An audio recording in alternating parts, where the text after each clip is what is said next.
Alex McMillan was overjoyed after pulling his cell phone out of his pocket. He called his wife to tell her he would not be leaving at 5:30 as planned, and that his 2-day conference in San Francisco had been postponed. He expected to return home in about 3 hours after dropping off some documents. At work, this 2-day conference turned out to be a job interview. He had learned that a position as a department manager had opened up at a national company that had recently moved one of its divisions to the Chicago area. The regional division's office was close enough to where he lived that his commute would not be much longer than it was now, and everything he knew about Chappell Electronics indicated that working there would be great. Chappell makes electronic equipment, such as video surveillance systems and other commonly used electronics. His skills were ideal for the job, and his friend and boss Michael Kraft highly recommended him to the company. Michael had helped with the induction and had personal relationships with a number of Chappell's top officials. Michael gave Alex an excellent recommendation, although he was sad to see him go, because he knew he would not be able to could stop. Michael was in fact so highly regarded that the interview was only held to meet official protocol requirements. From Chael, the trip had been canceled, as they wanted to visit him in the department offices in Chicago rather than the corporate headquarters in San Francisco. Michael said they would give him the job immediately. Alex was a little surprised by this, but the company had been watching his progress for a number of years and had not yet made him a direct offer. Out of consideration for his employer, he would meet with them the next day to sort things out, but they had not yet made him a formal offer. Alex was over the moon when Chappell presented a generous compensation and benefits package. He was sure that his offer would raise their standard of living considerably, regardless of where he fell within that range. If everything went as planned, Alex would start the job in 3 weeks. When he got there, Mikkel was waiting for him in the office with a big grin. He congratulated Alex from the bottom of his heart. "You deserve this more than anyone else." Well done. Apparently, Mikkel had already received a call from his mates telling him that Alex had been hired. Alex replied, "They haven't even made me an official offer yet." "Come on, Michael, thanks, but you'll have to wait for the congratulations." Alex sincerely thanked Michael for his help and informed him that Chappell Electronics had informed him that the candidate for the position had to start work within 3 weeks. Alex added that he would accept the position if it was offered to him. Michael replied, "To be honest, I have already chosen your successor because I knew this would happen. It is Colton, and as you know, she has learned everything she knows from you, so she is fully qualified to replace you tomorrow." Alex grinned as Michael said, and who joined his team 2 years ago, was more than capable of taking his place on a few occasions when Alex was on long holidays. She had even filled in for him. He was really happy for and pleased with Michael's decision. She would definitely do the job and deserved the promotion. Michael continued, "Take the next 2 weeks off and use this week to catch up on all your ongoing projects. Once you have started working at Chappell, you will be very busy. You will miss your cushy job here." Plus, Alex has a huge benefits package. They are willing to pay a high price for what you get with them. You can ask for anything you want and they will pay you back. When Alex got home, he realized that his wife's car was not in the garage. She was probably still at work, he thought, and would be home soon. He went into the kitchen, put his luggage on the floor, and got a beer from the fridge. When he looked into the dining room, he saw that his wife had set the table with 2 place settings of the finest china and crystal candles, napkins and holders, and other romantic decorations. At the thought that she was preparing a special dinner for him. When he got home from his interviews, he grinned. On the way to the bedroom, he saw the answering machine light flashing. There were 2 messages. The first message he had already left, but when he got the second message, he froze in disbelief. "It's Larry, darling. I wanted to tell you that I plan to arrive promptly at 6:30. I can't wait to hold you in my arms one more time. I can't stop thinking about the last time we spent time together. I'm going to make this evening one to remember. We'll see you again soon, sweetheart. Prepare for me." What Alex just heard was incredible. The voice sounded familiar. Larry Evandale, a former friend of his wife Jod, had sent the letter. Alex had won Jod over and married her, but Larry had dated her in high school. As far as Alex knew, Larry was still single and a well-known lawyer in Texas. Alex had never had any reason to doubt Jody's devotion or affection. Until now, this dishonest woman, how could she do this to me? He muttered quietly to himself. Alex's anger turned to sheer rage as he remembered the table set for a romantic dinner. Each of Jody's 4 daughters had taken 2 sets of china, crystal, silver cutlery, and napkins, with ornate silver napkin rings, as their Mother's Day. Only on special occasions Jod used these treasures. Well, he thought, then we'll see how important this occasion is. From now on, he picked up a suggestion box from his workshop. He went back into the dining room and started smashing all the glasses and china. He also smashed the napkin holders and the dining table, bending them and damaging them so badly they were probably beyond repair. He ripped the napkins in half and placed them over the broken glasses. Alex took out his phone and called his home number. Then he took off his wedding ring, smashed it with the hammer, and placed it on one of the torn napkins. "It's Alex, Jod, from the message I just heard.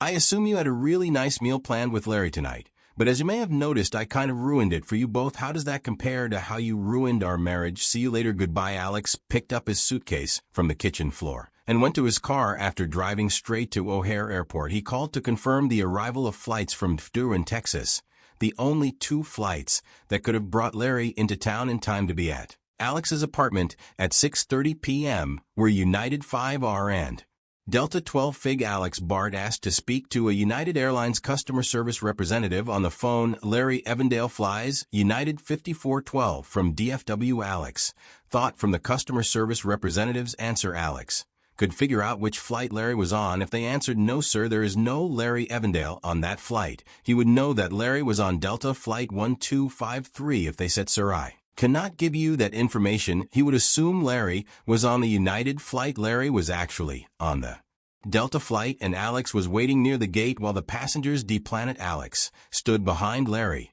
as he exited the plane and spoke to him quickly and angrily. "Don't even think about coming to my house tonight, Larry. I will find you and kill you if you do. It would be best if you took a plane to Texas. It would in fact be the best decision you could make." Larry was shocked and speechless as Alex approached him. He was at a loss for words, and he could not understand how Alex had figured out that he was there at that moment would be. But after Alex left, Larry finally composed himself and called out, "But Alex, it's not what you think." But Alex had disappeared into the crowd and hadn't heard another word, so it was already too late. Besides, Larry knew Alex from high school and college, and he knew Alex could be a difficult ass when he wanted to be. Larry muttered to himself, "Damn, they might shoot me if I stay here. She's not worth it." In a hurry, he decided to cancel the business meeting scheduled for the next day and pulled out his cell phone, then headed to the nearest customer service desk and booked the next flight back to Dallas. Larry went to the bar to get himself a much-needed drink, or 3 or 4, because his flight was in 2 hours. He was glad he was still alive, but felt a little tipsy as he boarded his plane back to Dallas. He figured he would find another less dangerous woman in Dallas. Patricia Hun Davenport unlocked the door at about 5:30 p.m. and went straight into the kitchen. When she noticed the answering machine blinking, she pressed the play button, expecting to get a message from Larry. It was the message Alex had left on the answering machine just before she left, and not Larry's. "It's Alex, Jod, according to the message I heard a few minutes ago, you had planned a very nice dinner with Larry tonight, but as you may have noticed, I kind of ruined it for you too. But that pales in comparison to how you ruined our marriage. See you later, goodbye." Trish was baffled. How had Larry's message reached Alex? He was scheduled for a trip to San Francisco. Oh my God, she thought. Alex thinks Jod is seeing Larry. Oh no, that's awful. She was even more disturbed when she saw the dining room in shambles. Jod Hunt McMillan, Trish's sister, answered the phone when she called her own house. "Jod, we have a serious problem." When Alex got home, Larry had given him the message. He had trashed the entire dining room, including the beautiful table you set for me, by breaking the china and crystal. "Come here and get the kids of the car." "God, I'm so sorry this happened." The married woman who wanted to have an affair with Larry Evandale turned out to be Trish away. Jody had arranged to watch the kids while Trish had her brief meeting with Larry, while her husband, Carl Davenport, was away on business. Trish was aware that Carol was unlikely to call her until 8 p.m. or later. She could spend many hours with Larry. He had a habit of working late when he was away. The whole plan, however, had fallen apart after Alex found out what was going on about 10 minutes after she hung up. Jod turned up with her 6-month-old twins in the car seats. She just had to get the kids and drive there. They lived just a few streets away. Trish saw the panic on Ayad's face as she entered the room. Oh my God, Trish, what am I going to do? Jody rushed over to her. How could this happen? Alex now thinks I have an affair. Trish said it was my fault, Jod. I just wanted to feel alive and wanted again because I had been so overwhelmed since the birth of the twins. I think something inside me suddenly broke and I lost my sense of reality. When Carl told me he had to leave town, you know the rest. I called Larry and asked if he could come over. I can't believe that happened. Jod, the two young ladies listened to all three messages. On the call, Alex answered the first, Larry second, which made it clear what he intended to do, and Alex's last again. When they listened to Larry's message, they understood completely why Alex had destroyed everything and left the message he had left. Even though no names were mentioned, it was clear from Larry's message that he intended to have sexual contact with the woman he called. The first thing they had to do was convince Alex that Jod had not had an affair. The two women believed they could come to terms with Alex and asked him to give Trish a second chance to repair the marriage she had destroyed. Alex had reserved a table at the Oak Brook Hyatt Hotel. He knew that he couldn't return home and needed time to process everything. Although he had no appetite, he had a small dinner at Hyatt and then went for a drink in the lounge because they had a great restaurant and lounge. After his second drink, he thought it would be better to take a bottle to his room. The bartender told him that he could have a bottle of scotch sent to his room if he asked. Alex took a glass of whiskey and sat down on the sofa in his room. When he took out his phone, he realized that he had 3 messages because he knew he had missed a few calls that had gone to his voicemail. Jody's sister Alex and his sister-in-law Trish had sent the first message. I've just arrived at your house, heard the messages on your answering machine, and noticed the chaos in the dining room. You made a mistake, Alex, and I'm at a loss as to what to do. I should meet Larry at your house, not Jod. She was at my house looking after the twins. God forbid, Alex. This is a mistake. Call me or Jod and we'll go through it all. I was the one who cheated on you, not Iodine. Please call me back. Iodine sent a second message, which basically said, Alex, honey, this is a terrible misunderstanding, baby. I'm so sorry. You thought I was cheating on you. You must have had a terrible time, but everything was set up at our house, my love, and Trish was the one who met Larry while I was looking after the twins. Come home or call me so we can talk about it. You will see how much I love you and how terrible I think the pain you have experienced because of it. Iodine was also the source of the third message. This was a terrible mistake and a misunderstanding. Alex McMillan, before you make a hasty decision, come home so we can make this right. I love you. You know that I got the text from you and your sister, and I understand what you are saying. Alex texted his wife after he took out his phone and selected her number from his contact list. I need a few more days to think about it, though. I will call you tonight. He was feeling a little better about the situation, although he was still upset. It was a mystery to him why they had arranged this at his apartment. The twins were just 6 months old. He was planning on checking a few things himself, even though he understood what they were trying to say with their messages. A few seconds later, his phone buzzed to tell him he had received a text. Ayad had sent it. I want you to come home, Alex. Baby, don't avoid me at all costs. Please, I need you here. Alex immediately said, no, Ayad, I need to sort this out. I'll call you tonight after a few more drinks. And turning his phone off, he finally collapsed into bed and fell asleep. Before he knew it, the sunlight was shining through the windows and hitting him right in the face. Reluctantly, he got up and pulled the curtains shut to block out the light. He was sad enough as it was, and that was killing him. It was 8:30 when Alex looked at the clock on the bedside table. Even though he wasn't feeling particularly well, he couldn't help but grin as he thought about how awful it would have been if his interview had been scheduled for that morning instead of that afternoon. He called home to see if Jody had left for work yet. Because he knew he had a busy schedule, he thought she had already left because she didn't answer when he called. After leaving his hotel room, Alex took the elevator down to the garage. Before heading home, he got in his car and drove to an electronics store where he bought a few things. He figured he might as well try out some of Chapel Electronics products. While he was driving, he was glad to be home. When he got there in a hurry, he packed his car with a few clothes and personal items. For the next few days, he took the time to put cameras in every room and bug the phones in the bedroom and kitchen, in the workshop, in the basement. He installed the transmitter. Jod could access all the information from his laptop or cell phone and would never know it was there after everything was set up, and he was sure everything would run smoothly. He got dressed for his viewing. He arrived at Chapel Electronics 10 minutes earlier than planned.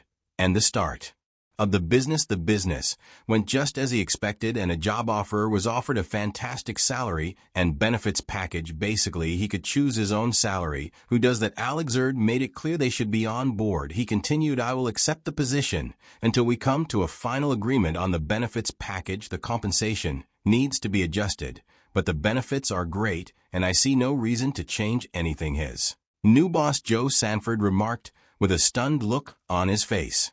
Alex, the salary we are offering you is almost double what you are currently making. What else needs to be changed? Joe's cheeks flushed a little as he became irritated, and Alex laughed quietly. I will take less, Joe, Alex assured him. In addition to a $50K raise over my current salary, we should set up a performance-based incentive plan that will allow me to exceed your offer. If I perform well at work, when all goals are met, I would like to receive a special bonus in addition to the incentive program. What do you think? Does that make sense? Michael was right. You are the ideal candidate for this position, Joe replied with a smile. Alex, you got a good deal. I am sure the board will approve the incentive and bonus programs after we have jointly assessed where we are and where we want to go. If you don't mind, we can agree on the numbers later after the interview and follow-up meetings. Alex and Joe went to eat at Morton Steakhouse. Later, Alex went back to his hotel to think about his situation at home. Exhausted, he decided to watch the surveillance tape he had recorded before the interview that morning. As soon as the morning sun touched his face, Alex got up and got ready for the new day. After having breakfast brought to his room, he watched the surveillance footage recorded over the last 24 hours. After listening to a few loose phone calls, he discovered a call from Jod to Larry Evandale. I'm sorry about that, Larry. I understand things went wrong. Unfortunately, the flight Alex was supposed to take to San Francisco was canceled, Larry answered. But when I got off the plane, the only flight he was taking was right in front of me. What would you have thought Alex would do under these circumstances? Although I know he challenged her, I was really pissed off at both of you. But no piece of ass is worth dying for. Darling, Larry is going to have to put this all behind him. First, I have to convince Alex that you only met with Trish and not me, even though I knew we would be spending the night together as soon as Trish got home. Okay, but I'll call you when I get to Chicago to see if we can meet. Then please call me next time so Alex doesn't find out. I was disappointed too, Larry. We'll see what we can work out later. I was really looking forward to seeing you again. This dishonest deception made Alex angry. When she heard this exchange, she has cheated on me before and will again. And he said there was something fishy about the meeting with Trish and Larry at our house. He paused, poured himself a glass of whiskey and sat down. Then he heard Jod call Trish and tell her to put the kids in the car and us to make sure none of us get hurt. We need to meet and decide how to handle this. Please hurry up and come now. After a few trivial calls, Jod called her workplace early in the morning and asked for a day off. Alex tuned into the live stream of the house's cameras and microphones. He noticed Jod cleaning up the mess he had made in the dining area. She was visibly distressed that her mother's table had been destroyed. The crystal and china could not be repaired. He had broken everything into tiny pieces no bigger than a centimeter. The napkins were torn in two, and the silver was bent beyond repair. There was nothing that could be done about that. He saw Jod sobbing as she threw the shards into the trash. Her screams became even more intense when he saw her pick up his flattened wedding ring. She didn't throw it away. Much more, she held it tightly, as if it was a priceless artifact. Then she gently put it in her pocket after pressing it tenderly to her heart. Oh, what have I ever done? She moaned, and he heard it. I have to convince him it was just Trish. I couldn't survive without him. What was I thinking? I told Larry I would see him later. Jod went into the living room, sat down in his chair, and started to cry. After cleaning up the dining room, he kept an eye on her until Trish showed up. We need to convince Alex that you were the only one who had an affair with Larry, Jod said to Trish. My marriage is over. If he thinks it was me, if he thinks I'm involved, he will divorce me immediately. If Alex and I get divorced, Carl will get suspicious, which would put you in danger. You're right, Jod said Trish. But how can I keep my marriage intact if Carl gets suspicious? He could order a DNA test on the twins, and then I'd be in big trouble. My marriage will fail if he finds out the twins aren't his. What do we do? Jod replied, we need to convince him it was you, and then beg him not to tell Carl like I said to stop him from ruining your marriage. We need to appeal to his soft side. Swear to him that you will never make the same mistake again. I promise not to make the same mistake twice. Jod, I truly adore Carl and am very scared of this situation. We will do whatever it takes. Persuade her, Alex, to keep Carl in the dark. Alex watched her as she sat in silence. For a while, both lost in meditation. Finally, Jay spoke up. Why did we all have to end up like Mom? Damn it, you and I cheated on our husbands. Kay and Bobby have been cheating on their husbands for years, and she cheated on her father even though Em never stopped until she died. I think that next time we all get together we should all promise not to cheat anymore. How many times have you cheated on Alex? Trish asked. The only 2 times I cheated on Carl were with Larry. That would be the 3rd time. The 2nd time I cheated, I got pregnant with the twins, and that was the last time. I will never be unfaithful to Carl again. Alex was particularly curious about Jody's answer. I guess I have cheated a few times too. I have had several encounters with men who have approached me in bar speeches, and also twice with Larry, as I hated being alone. When Alex wasn't there, I went out and let a few people buy me a drink and made a little small talk. The next thing I remember is lying on my back with my legs spread, so I must have gone too far a few times. I had no real intentions at the time, so I can't say I regret it. I just didn't want to be alone. Trish giggled without meaning to. That's nice, Jod. After you flirted and let men buy you a drink in a bar, you say you never intended to have sex with them. I laughed so much at you. You're right, Jod grinned. But compared to Larry, it wasn't so nice. With Larry we planned everything in advance. But these moments just happened spontaneously. Alex watched and listened until Trish picked up the twins and drove home. The topic of their conversations was always the same. They convinced him that Trish and not Jod was to blame and asked him to give Trish another chance. Finally left. Jod got into bed and Trish left the house. Alex watched Jod get ready for bed and heard her sobbing again as she lay down. I have to make this up to him. I just can't let him go. Alex shut everything down. His heart couldn't take the extra movies and phone calls. He had to watch everything he needed. He had seen and heard. He was so angry. He was afraid he would explode at that moment. All he could think about was how he would strangle this woman if she stood in front of him. This was totally out of character for Alex. He reached for a bottle of scotch, took a big gulp, and poured the rest down the drain. Concentrating, he leaned back on the bed and soon fell into a deep slumber. He was awakened when someone opened his bedroom door, although he didn't know how long he had been sleeping. When the maid noticed he was still in the room, she was startled. I'm sorry, sir, I didn't realize you were here, and the door didn't have a security latch. She added, I will come back later to clean your room. When would be a good time for me to come back? She inquired. What time is it then? Inquired Alex. It is 11 a.m. She replied, okay, miss, I will leave in an hour. The heaving in his chest had almost stopped, and the pressure in his head had eased. Alex picked up his phone and called Jod's work. After deciding that he could now take charge of the problem himself, as he already knew the truth, he wanted to leave a trail that would hide it. He stated that he would call Jod on her cell after learning that she was not home. Where are you, Jod? He inquired. When she replied, I tried to reach her office, but I was told that they are not in today. Jod got angry, but she knew it was best to keep calm. You are sleeping behind my back with some guy, as you so beautifully said. Alex, I am not sleeping with some guy, she replied. Both Trish and I told you that she wanted to meet Larry, not with me. I am home. I took the day off because I was too excited to go to work. Come home. Alex, please, with that we can work this out. I'm on my way home. Now tell Trish to come on the phone. He thought to himself, bring her cheating as closer to your cheating. As they both rushed towards Alex, as soon as he entered the room and spoke at the same time, he pushed Jod away as she tried to hug and kiss him. He let them talk to each other for a while he thought about his next move and his next words. Finally, he interrupted the conversation by raising his hand and saying he will make it clear that he knows more than they thought, but he will not reveal what exactly he knows and how he found out. I want you both to stop this nonsense. Alex replied, I'm not buying it. Just so you know, first of all, I think you're having an affair with Larry. Trish, you were on the scene first, and I think Jod was looking after your children while she covered for you, but I also think my devoted wife wanted to have an affair with Larry after you left. Why do I think that? Because Larry didn't correct me when I confronted him about it. He didn't said that it was Trish and not Jod. Larry was planning to have sex with both of them. The looks on their faces told him he was right, and of course, he already knew all this. Jod continued, your father came to me after your mother died and told me everything she had done and warned me about you. He warned me to look after you because you and your sisters were just as promiscuous as your mother back then. I didn't think much about it, But it turned out he was right. Unfortunately, he is no longer with us.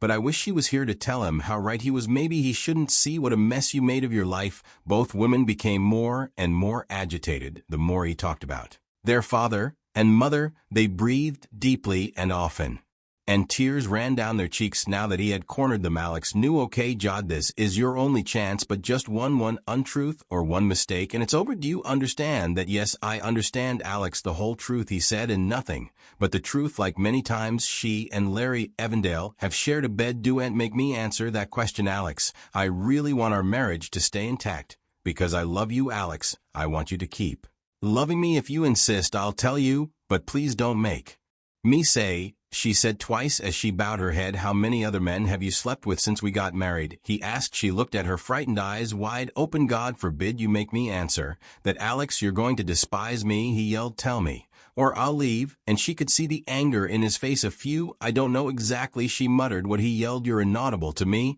I don't know how many, but I said a few. Alex, please don't let me down. Please, I was here. And now, honestly," she said, now that he had calmed down, "Alex continued, you two are cheaters. So this is what's going to happen, Jod. You've ruined our marriage by violating our marriage vows. From now on, I'm going to sleep with whoever I want, where I want, and as often as I want you. Are you cheating on your husband, Trish? Fine, you're mine now. I don't mind embarrassing Carl, because I was never a big fan of his anyway. I'll probably have to tell him what you've been up to. If you don't like it, I'll never be yours." "Alex," she cried, "it won't happen." "Oh, is that right? By the way, I've noticed how much your twins resemble Larry. After I saw him do those little flat spots on their ears look familiar to you. Maybe I should just give Carl a hint and advise him to look into it. The result of the DNA test you probably won't like is no." So still her answer, Trish, was clearly in Alex's power. "If you look at her face now, drag yourself to my bed and take off everything except your underwear. I'll be there in a minute.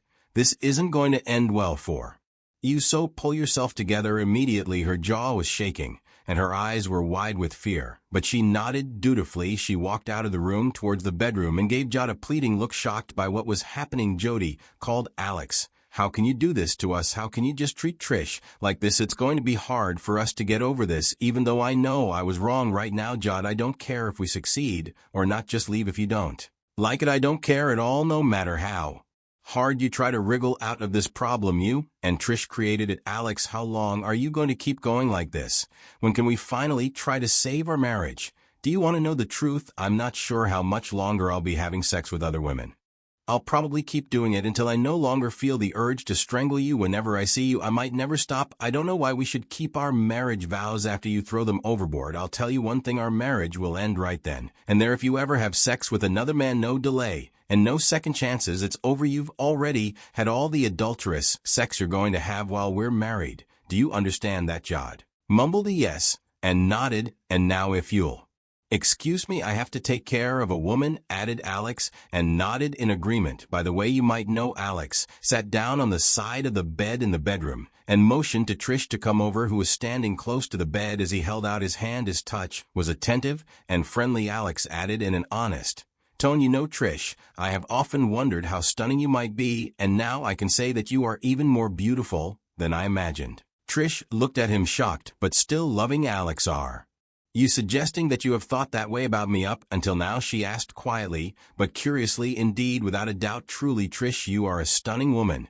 and I have imagined more than just your breasts. I have also thought about what it would be like to make love to you, but since I was married to Jod, I never acted on those feelings. But they were there, believe me. I should tell you everything I have dreamt about with you, and there is no reason not to do it. Besides, there is no reason why we can't just enjoy being close to each other. I promise you that I will continue to love you, see you whenever the opportunity arises." Alex pulled Trish close and placed a gentle kiss on her shoulder. Trish was obviously enjoying the attention she was receiving, and it was a beautiful moment. She sighed softly and clearly enjoyed it, which prompted Alex to continue. Her satisfaction was evident as he adjusted his attention to her needs and the intimacy of the occasion. He caressed her cheek with his hand as he held her close and let the moment grow. "Let's make sure this moment stays between us," he murmured, and took a step back. He continued, looking her firmly in the eyes. "There is something I want you to know from now on, Trish.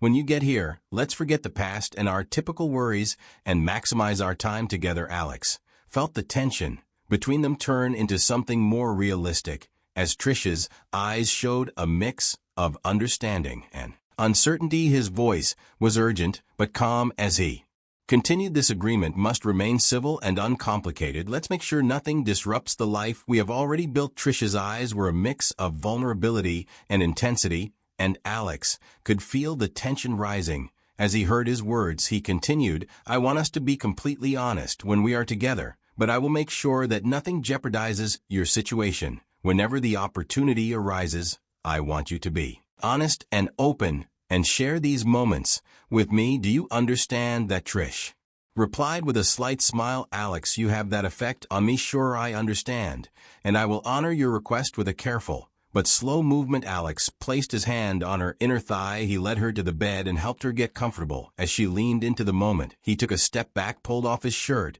and tossed it on a nearby chair. Now you have a choice, he replied, turning to Trish. Now it is time to stop getting dressed and leave. This will never happen again, or you can choose to continue and let me know how you really feel about our relationship. Trish hesitated and stared at Alex. Trish sat up and reached for his belt buckle as she considered the seriousness of the situation. After they had spent some time together, Alex said to Trish, I want that you come here every Tuesday and Thursday afternoon. They were both happy. Plan to spend the second half of the day with me and get a babysitter. I will give you the money if you need it for the babysitter, but I need you here all afternoon also.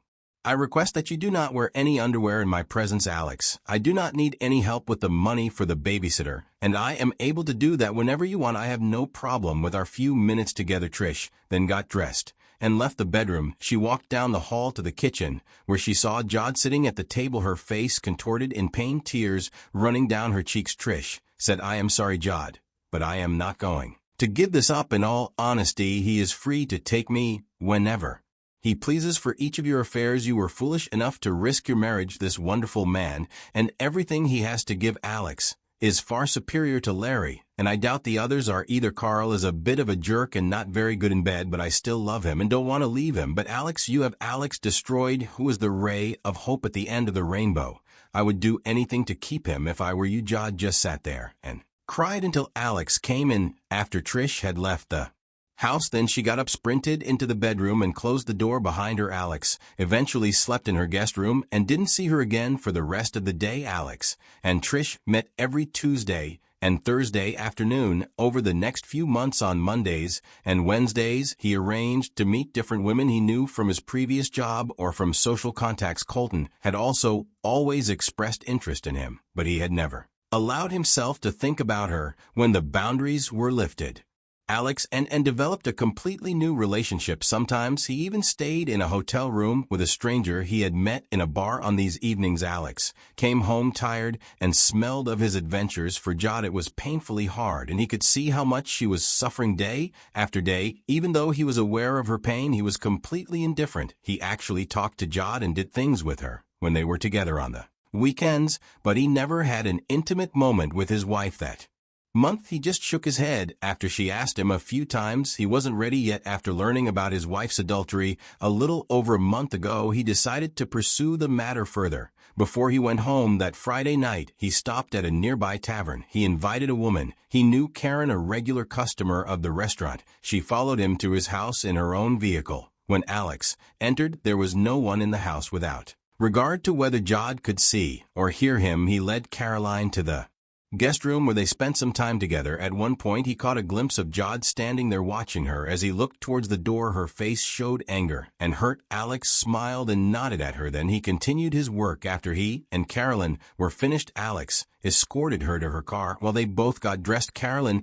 mentioned, I assume you and your spouse have an open marriage, Alex.